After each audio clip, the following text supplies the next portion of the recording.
எனக்கு அறிமுகம்தான். ஆனால் நாங்கள் அடிக்கடி பார்த்து பழகிக்கொள்வதில்லை. ஏனென்றால் நான் ஒரு நாள் சென்னையில் இருப்பேன், மறுநாள் மும்பையில் இருப்பேன், அதற்கு மறுநாள் பெங்களூர், இப்படி பல மொழி படங்களுக்கு நான் பணிபுரிந்து கொண்டிருப்பதால் அங்கங்கே சென்று விடுவேன். அதனால் அதிகமான சந்திக்க வாய்ப்பில்லை. அவர் பிரபாகர் என்னிடம் சொன்னார், மருதுபாண்டி படத்திலே அவர் நடித்திருக்கிறார், திரைப்பட கல்லூரியில் படித்திருக்கிறார். அதனால்தான் 21 கிராஃப்டையும் கையாள ஒரு தைரியம் அவருக்கு பிறந்திருக்கிறது. இதற்கு நீங்கள் கைத்தட்ட வேண்டும். ஏனென்றால் கதை எழுதலாம், கற்பனை வரும். கடினமாக உழைத்தால் நல்ல கற்பனையும் வரும். திரைக்கதை அமைக்கலாம், இயக்கலாம், பயிற்சி பெற்றிருந்தால் இயக்கலாம், ஒரு இயக்குநரிடமிருந்து பயிற்சி பெற்றிருந்தால். ஆனால் ஒளிப்பதிவு இருக்கிறது, அது கொஞ்சம் கடுமையான வேலை. ஏன்னா ஊடகம் அதிலே ஃபோக்கஸ் இருக்கிறதே. நாங்கள் மிகவும் சிரமப்படுவது ஸ்டேஜிங் ஆக்டர்ஸ். கேமராவுக்கு முன்னாடி ஆக்டர்களை நிற்க வைக்கும்போது யார் யார் எவ்வளோ தூரத்தில் இருக்காங்கன்னு ஒவ்வொன்றுக்கும் மெஷர்மெண்ட் எடுத்து அதுக்கு தகுந்த மாதிரி கேமரா மூவ் பண்ணும்போது ஃபோக்கஸ் ஷிஃப்ட் ஆகும். அதை பற்றி ஒன்று சொல்கிற ஃபோக்கஸை பற்றி. உங்கள் கண்கள், அதாவது நமது கண்கள் இருக்கிறதே, அது 4 அங்குல தூரத்தில் இருந்து 4000 கோடி மைல்களுக்கு நாம் தலையை தூக்கி பார்த்தால் நிலவும் தெரியும், சூரியனும் திருவான். இந்த ஆட்டோ ஃபோக்கஸ் நமக்கு செய்தது யார்? யாரால் முடியும்? ஒரு சின்ன ஆப்ஜெக்டை லென்ஸுக்கு நாங்கள் ஃபோக்கஸ் பண்ணுறது அவ்வளோ கஷ்டப்படுறோம். இந்த ஆட்டோமேட்டிக் ஐஸ், அதனால தான் ஃபோக்கஸ்ன்னு எல்லாருக்கும் பயம் வரும். அதனால் இந்த மனுஷன் தைரியமாக எல்லாத்துலேயும் பூந்திருக்காரு குகன் சக்கரவர்த்தியார். முயற்சி திருவணியாக்கும் என்ற சொல்லுக்கு உதாரணமாக இருக்கக்கூடியவர். எப்பொழுது சந்தித்தாலும் அன்னை இந்த ப்ராஜெக்ட் போயிட்டுருக்கு அப்படின்னு சொல்லுவார். சினிமாவை பற்றி தான் பேசுவார். ஒரு செகண்ட் கூட வேறு எதுவுமே பேச மாட்டார். அது ஒரு போராளி. அவரை நான் எப்பொழுது பார்த்தாலும் ஒரு கலை போராளியாகத்தான் பார்ப்பேன். மிகவும் நேசிக்கக்கூடிய ஒரு அன்பு சகோதரர். அவரின் இந்த வங்காள விரிகுடா படைப்பில் அவருடைய முழு திறமையும் அவர் செலுத்தியிருக்கிறார். குறிப்பாக சொல்ல வேண்டுமென்றால், திரைப்படத்தில் நடிக்கக்கூடிய கதாநாயகன் யார் என்று கேட்டால், ஒரு உதாரணம், மரியாதைக்குரிய இயக்குனர் எம் பாரதிராஜா அவர்கள் நடிகர் கார்த்திக் அவர்களை முதலில் தேர்வு செய்து அழைத்து சென்றார். உங்களுக்கெல்லாம் தெரிந்திருக்கும் நடிகர் கார்த்திக் அவர்கள் மிகப்பெரிய நடிகர் முத்துராமன் அவர்களுடைய வீட்டு பையன், பார்ன் வித் சில்வர் ஸ்பூன், பிறந்ததிலிருந்தே மிகவும் செல்வாக்கோடு வளர்ந்தவர்.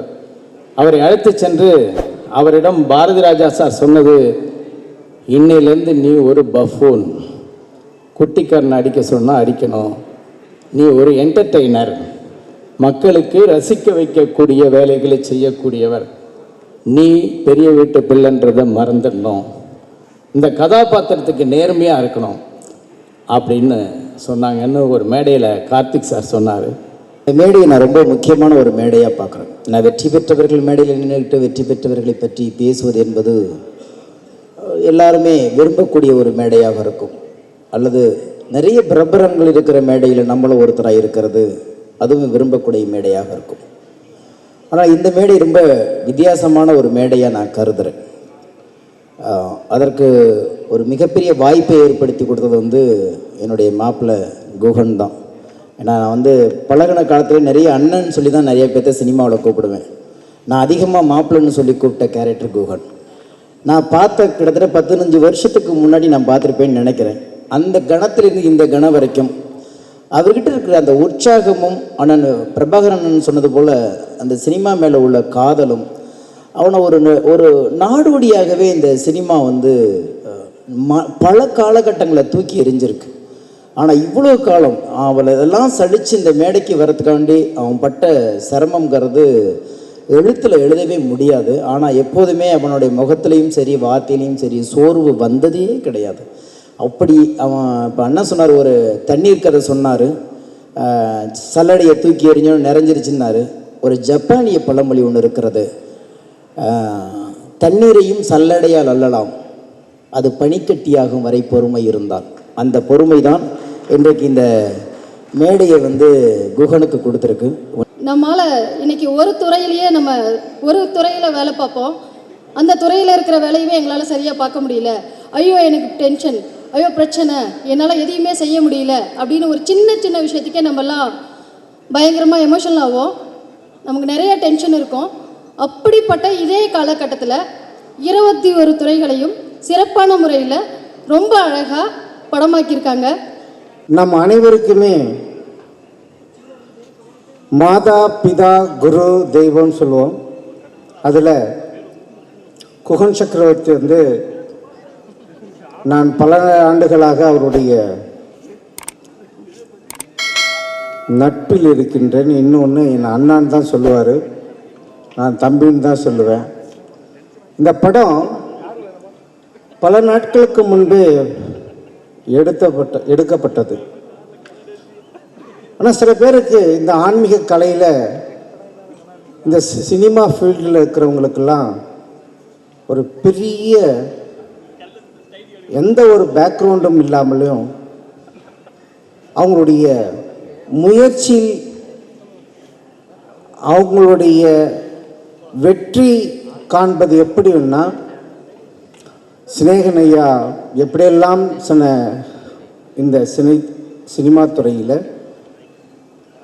அவருடைய எழுத்துக்களும் பாடல்களும் அவருடைய முன்னேற்றத்திற்கு ஒவ்வொருவரும் முயற்சி செய்தால் மட்டுமே வெற்றி பெற முடியும்.